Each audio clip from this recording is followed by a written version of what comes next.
بسم اللہ الرحمن الرحیم۔ السلام علیکم ناظرین، آپ دیکھ رہے ہیں یوٹیوب چینل۔ ویڈیو شروع کرنے سے پہلے آپ تمام احباب سے گزارش ہے کہ میرے چینل کو سبسکرائب کریں اور بیل آئیکن کا بٹن ضرور دبائیں، اور میری ویڈیو کو اینڈ تک دیکھیے اور سنیے، اور اس کو لائک کیجئے اور کامنٹ کیجئے۔ تو چلتے ہیں ویڈیو کی طرف۔ ناظرین، اللہ تعالیٰ کی شان دیکھیے کہ ہارون الرشید کا ایک بیٹا تھا۔ اسے اللہ والوں کی صحبت مل گئی تھی اور اسے یہ سمجھ لگ گئی تھی کہ واقعی مجھے دنیا میں اپنے پروردگار کو راضی کرنا ہے اور سب سے پہلے مجھے موت کی تیاری کرنی ہے۔ اس لیے وہ ہر وقت نیکی اور عبادت میں لگا رہتا۔ اٹھتی جوانی تھی، اس کے چہرے پر نور تھا، مگر وہ سادہ لباس میں رہتا تھا۔ شہزادوں کی پوشاکوں سے اسے نفرت تھی، کوئی آن بان شان ٹھاٹ باٹ اس میں نہیں تھے، اور وہ زہد کی زندگی گزارتا تھا۔ وہ محل میں رہتے ہوئے کوئی مرغن غذا نہیں کھاتا تھا۔ وہ دسترخوان پر ایک کونے میں بیٹھ جاتا اور خشک روٹی کھا کر گزارا کرتا۔ لوگ پوچھتے تو کہتا کہ یہ دسترخوان کی نعمتیں اور یہ ساری شان و شوکت، اس کا مجھے حساب دینا پڑے گا، اس لیے فقط خشک روٹی کھاتا ہوں اور زمین پر بستر بچھا کر سوتا ہوں۔ سب گھر والے حیران تھے کہ پتہ نہیں اس نوجوان کو کیا ہو گیا۔ اسے امراء اور وزراء سمجھاتے، اور دوسرے لوگ بھی، کہ تم شہزادے ہو۔ بڑے بڑے لوگ یہاں آتے ہیں اور دیکھتے ہیں کہ بادشاہ کا بیٹا ایسا ہے تو وہ یہ سمجھتے ہیں کہ شاید پاگل ہے، مجنون ہے۔ بادشاہ کو اس طرح کی باتیں سننی پڑتی ہیں، اس لیے بہتر یہ ہوگا کہ تم اپنی ظاہری شکل و صورت کو شہزادوں کی طرح بنا رکھو۔ وہ آگے سے جواب دیتا کہ میں ان کے سامنے ظاہری شکل و صورت کیا بنا کر پھروں گا، مجھے تو اپنی شکل و صورت کو اللہ کے لیے بنانا ہے، تاکہ میرا اللہ مجھ سے راضی ہو جائے، اور میں دنیا کو راضی کر بھی لوں تو میں کامیاب نہیں ہوں گا۔ میری کامیابی کا تعلق اللہ رب العزت کی رضا میں ہے، لہٰذا میں تو سادہ زندگی گزاروں گا اور اپنے مولا کو راضی کروں گا۔ مجھے موت کا پتہ نہیں کہ کب آ جائے، میں تو ہر وقت موت کے لیے تیار ہوں، تاکہ موت کے وقت مجھے جاتے ہوئے تکلیف نہ ہو۔ تم بھی زندگی کی اس روش کو چھوڑو، یہ تکلفات، یہ دنیا کی راہ و رسم اور یہ دنیا کی زینت اور زیب و سب فانی ہیں، یہاں رہ جائیں گی، اور تم موت کو مت بھولو۔ چنانچہ عجب سی محفل ہو جاتی جس میں لوگ خوشی کی باتیں کرتے ہوتے، وہاں یہ شہزادہ آ جاتا جس کی وجہ سے ان کو چپ ہونا پڑتا، اور وہ یوں محفل کا رنگ بدل جاتا۔ لوگ بادشاہ کو کہتے کہ جی آپ حکیموں سے اس کا علاج کروائیں، کچھ اس کو سمجھائیں، پتہ نہیں کیا ہے کہ سوکھ کر کانٹا بنتا جا رہا ہے، نہ کھاتا ہے، نہ پیتا ہے، نہ دنیا سے کوئی واسطہ رکھتا ہے، نہ کسی سے بات کرتا ہے، بس ہر وقت تسبیح پڑھتا ہے، مصلی پر بیٹھتا ہے، نمازیں پڑھتا ہے، تلاوت کرتا ہے۔ اس کو گویا دنیا میں اور کسی سے کوئی غرض نہیں، اس لیے لگتا ہے یہ کچھ بیمار ہے۔ ایک دن بادشاہ نے اسے بلایا اور سوچا کہ میں اپنے اس بیٹے کو سمجھاؤں گا، اس لیے بیٹے کو بیٹھا کر کہا کہ بیٹا دیکھو، میں بادشاہ ہوں، میرے پاس رعایا کے ہر چھوٹے بڑے نے آنا ہوتا ہے، لوگ تمہیں محل میں دیکھتے ہیں تو کہتے ہیں کہ تم مجنون اور پاگل ہو، مجھے باتیں سننا پڑتی ہیں، مجھے تیری وجہ سے دوسروں کے سامنے ذلت اٹھانا پڑتی ہے۔ تم ذرا اپنی اس ظاہری شکل و صورت کو بدلو، ہمیں اللہ سے بہت امید ہے کہ تم ٹھیک ہو جاؤ گے، ہمیں اللہ نے بہت کچھ دیا ہے، اچھے کپڑے پہن سکتے ہو، یہ سب نعمتیں اللہ کی ہیں، تم نیک بن کر بھی اللہ کی یہ نعمتیں حاصل کر سکتے ہو۔ وہ کہنے لگا ابا جان، بات یہ ہے کہ میں ان نعمتوں کو استعمال کروں گا تو مجھے حساب بھی دینا پڑے گا، اور قرآن پاک گواہی دے رہا ہے کہ قیامت کے دن تم ان نعمتوں کے بارے میں جواب دہ ہوں گے، اس لیے ابا جان میں تو قیامت کے دن سوال کا جواب نہیں دے سکوں گا، اس لیے چاہتا ہوں کہ میں دنیا میں جتنا کم کھا سکوں کھاؤں، جتنا سادہ پہن سکتا ہوں پہنوں، میں دنیا سے دل لگانے کی بجائے آخرت سے دل لگاؤں، وہاں سے اللہ تعالیٰ مجھے ایسی پوشاکیں جو جنت کی ہوں گی پہنائیں گے، اور مجھے رب العزت اچھی زندگی عطا فرمائیں گے۔ آخرت کی اصل کامیابی یہی کامیابی ہے۔ جب کافی طویل بحث ہو جاتی تو باپ ناراض ہو گیا بیٹے سے اور کہا کہ تم مجھے دنیا کے سامنے بے عزت کرتے ہو، مجھے پریشان کرتے ہو۔ جب اس نوجوان نے یہ سنا تو کہنے لگا بجان، اگر میری وجہ سے آپ کو بے عزتی برداشت کرنی پڑتی ہے تو پھر میں یہاں سے کہیں دور چلا جاتا ہوں تاکہ آپ کو کوئی پریشانی نہ ہو۔ میری اپنی زندگی کا معاملہ ہے، قیامت کے دن میں اللہ کے حضور اکیلا کھڑا ہوں گا۔ ابا جی نہ آپ میرے ساتھ ہوں گے، نہ میری ماں میرے ساتھ ہوگی، نہ یہ امراء وزراء میرے ساتھ ہوں گے۔ چنانچہ جب بیٹے نے باپ سے یہ کہا کہ ابا جان مجھے اکیلا ہی جواب دے ہونا ہے، تو پھر میں کیوں نہ وہ زندگی گزاروں جس کا جواب میں دے سکوں۔ مجھے ان نعمتوں کی کوئی ضرورت نہیں، مجھے فقط پروردگار کی رضا چاہیے۔ میں تو اپنی زندگی میں عبادت کروں گا، میں اپنا وقت دنیا کی چیزوں میں کیوں ضائع کروں۔ جب بیٹے نے یہ بات کی تو بادشاہ نے پھر اسے سمجھایا، لیکن بیٹے نے کہا آپ نے کہہ دیا کہ میری وجہ سے آپ کو ذلت اٹھانی پڑتی ہے، اس لیے اب میں اس گھر میں نہیں رہوں گا، میں یہاں سے چلا جاؤں گا۔ یہ بات کہہ کر وہ نوجوان کھڑا ہوا۔ باپ نے بڑی منت سماجت کی تاکہ رک جائے، مگر وہ کہنے لگا اب راستے جدا ہیں، میں جا کر عبادت کروں گا تاکہ اللہ رب العزت کی حضور کامیاب ہو جاؤں۔ جب جانے لگا تو بادشاہ کی بیوی کو پتہ چلا، اس نے اس کو چاندی کی ایک انگوٹھی دے دی تاکہ سفر میں ضرورت پڑے تو کام آ سکے، اور اس کو ایک قرآن پاک دیا اور کہا کہ بیٹا تمہیں قرآن پاک پڑھنے کا شوق ہے، تم گھنٹوں بیٹھ کر قرآن پاک پڑھتے ہو، تم اس قرآن کو پڑھو گے تو تمہیں اپنی ماں بھی یاد آئے گی، اور امی سے ہاتھ میں قرآن دیا تھا یہ سوچ کر تم مجھے یاد کرو گے، اور تم ماں کی یاد بھی اپنے دل میں رکھنا، چونکہ ماں کو تم بھول نہیں سکتے اور ماں کا دل بھی تمہارے لیے تڑپتا رہے گا، اس طرح یاد کا تعلق درمیان میں رہے گا۔ بیٹے نے انگوٹھی اور قرآن لے لیا اور وہاں سے چل دیا۔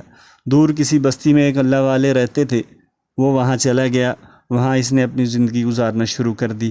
وہ وہاں مسجد کے اندر اعتکاف کی نیت سے رہتا اور وہاں سارا دن ذکر و عبادت کرتا۔ ہفتے میں فقط ایک دن وہ مزدوری بھی جو کرتا، وہ کچھ پیسے ملتے تو اس کی 7 روٹیاں بناتا، روزانہ ایک روٹی خرید کر پانی کے ساتھ کھا لیتا اور گزارا ہو جاتا۔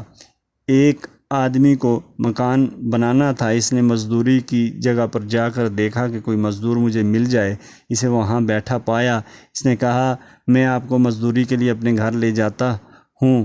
اس نے کہا اچھا میری کچھ شرائط ہیں۔ اس نے پوچھا کہ کیا شرائط ہے؟ تو نوجوان نے جواب دیا کہ جب نماز کا وقت ہو جائے گا تو میں نماز ضرور پڑھوں گا، میں نماز نہیں چھوڑ سکتا۔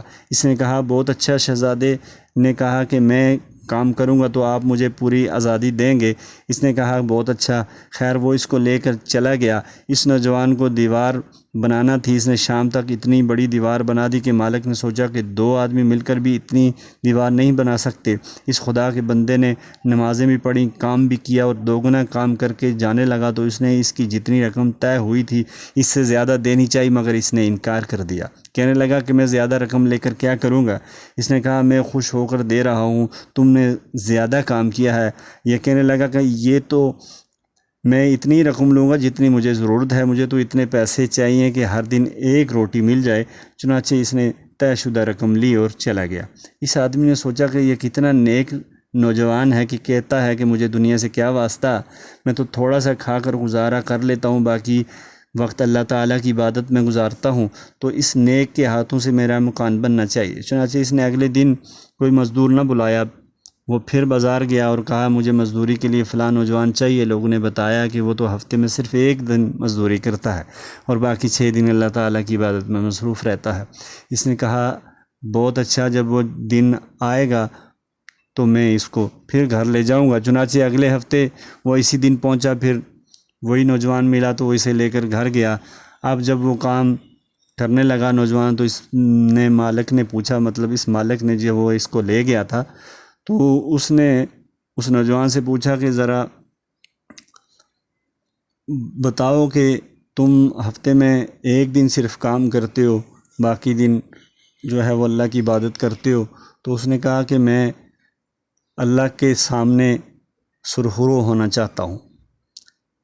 مالک نے سوچا ذرا اس کو چھپ کر دیکھا کروں کہ یہ کام کیسے کرتا ہے، اس نے میرا 2 گنا کام کیا تھا۔ اس نے دیکھا کہ وہ نوجوان ایک ہاتھ سے گارا اس دیوار کے اوپر رکھتا اور جیسے ہی اینٹ اٹھا کر اوپر رکھتا تو وہ خود بخود ایڈجسٹ ہو جاتی۔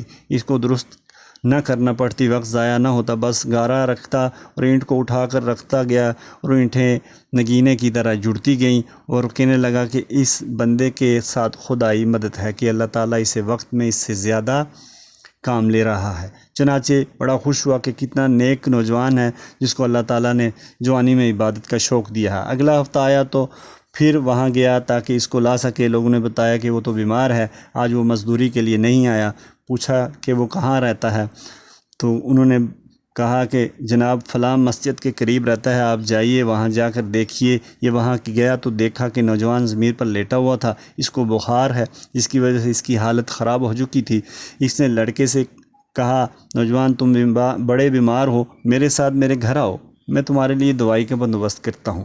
وہ کہنے لگا، نہیں، مجھے شفا دینے والے نے ہی بیمار کیا ہے، میرے لیے تو اب موت کے سوا کوئی دوائی کام نہیں کرے گی، میں تو اب جانے کے قریب ہوں، میری مہلت زندگی اتنی ہی ہے، اب میں اس دنیا سے جا رہا ہوں، بس مجھے اس بات کی خوشی ہے کہ میں اپنا ایمان بچا کر لے جا رہا ہوں۔ میں نے دنیا کی زندگی پر کبھی بھروسہ نہیں کیا، کبھی دنیا سے دل نہیں لگایا، میں جانتا تھا کہ یہ چیزیں عارضی ہیں، اس لیے میں دنیا سے ہمیشہ دور بھاگتا رہا، آخرت کی تیاری کرتا رہا۔ آج الحمدللہ میں اچھے حال میں جا رہا ہوں۔ اس لیے کہا کہ مجھے بتاؤ، اس نے نوجوان سے کہا کہ مجھے بتاؤ میں تمہارے لیے کیا کر سکتا ہوں۔ تو نوجوان کہنے لگا، میرے پاس امانت ہے، تم یہ امانت ان کو پہنچا دو جنہوں نے مجھے دی تھی۔ وہ کہنے لگا، کیا ہے؟ اس نے اپنی انگلی سے انگوٹھی نکال کر دی اور قرآن پاک حوالے کی اور کہا کہ وقت کے بادشاہ کے پاس چلے جانا اور اسے کہہ دینا کہ ایک پردیسی نے یہ 2 چیزیں امانت لی تھیں، اب واپس بھیجی ہیں، ان کو قبول کر لیں۔ جیسے ہی اس نے سنا کہ یہ ہارون الرشید کی بات کر رہا ہے، تب اسے احساس ہوا کہ ہاں، ہم سنتے تھے کہ بادشاہ کا ایک بیٹا جو دیوانہ اور پاگل تھا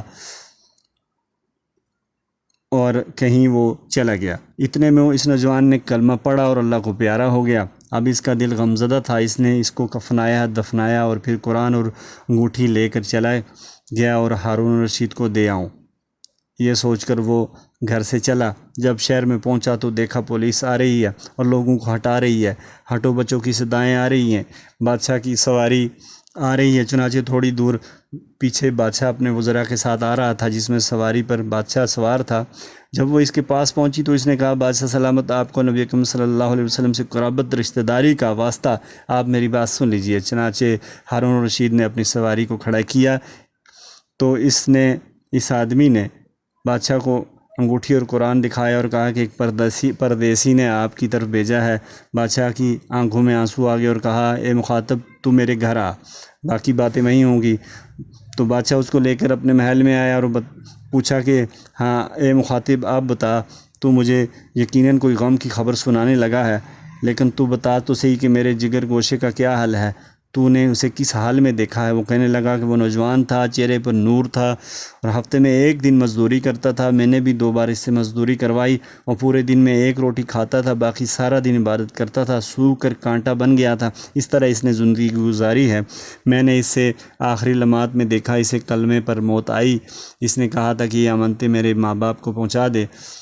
بادشاہ دیکھ کر رونے لگا اور کہنے لگا، تمہیں بھی خیال نہ آیا کہ ایک شہزادے سے تم اپنا مکان بنواتے رہے؟ اس نے کہا، بادشاہ سلامت، اگر مجھے پتہ ہوتا آپ کا بیٹا ہے تو میں کیوں اس سے مکان بنواتا، مگر وہ تو اپنے آپ کو فقیر سمجھتا تھا، وہ تو اپنے آپ کو درویش سمجھتا تھا، وہ کہتا تھا کہ مجھے آخرت کی فکر ہے، میں نے اس کی تیاری کرنی ہے اور میں وہاں کے محلات میں رہوں گا۔ تو بادشاہ نے رو کر اس سے مخاطب ہو کر کہا کہ اے میرے بیٹے، تو چھوٹی عمر میں تھا اور میں تیرا باپ بڑی عمر میں تھا، تیرے بال کالے تھے، میرے بال سفید، مگر مقصد زندگی کا تو نے سمجھ لیا، میں نہیں سمجھ سکا۔ بیٹے، میں دھوکے میں پڑا رہا، میں نے زندگی کے دن ضائع کیے، میرے پاس آخرت کی کوئی تیاری نہیں ہے۔ میرے نوجوان بیٹے، تو نے جوانی میں دنیا کی حقیقت کو سمجھ لیا تھا، تو نے دنیا میں دل نہیں لگایا اور دنیا کی لذتوں کے پیچھے نہیں بھاگا، دنیا کی آسائشوں کے پیچھے نہیں بھاگا۔ بیٹے، تو نے موت کو یاد رکھا، ہر لمحے یہ بات ذہن میں رکھی کہ اللہ کے حضور جانا ہے۔ بیٹے، تو سچا، تیرا باپ جھوٹا، تو ہدایت پر تھا، تیرا باپ بھٹکا ہوا تھا، آج تو ہدایت لے کر دنیا سے چلا گیا۔ تیرا باپ اپنے بالوں کو سفید کر بیٹھا، مگر گناہوں سے اپنے چہرے کو سیاہ کر بیٹھا۔ میں اپنے مالک کے سامنے کیا لے کر جاؤں گا؟ یہ دنیا کی محلات، یہ دنیا کی رونقیں، یہ دنیا کی ساری نعمتیں سب یہیں رہ جائیں گی۔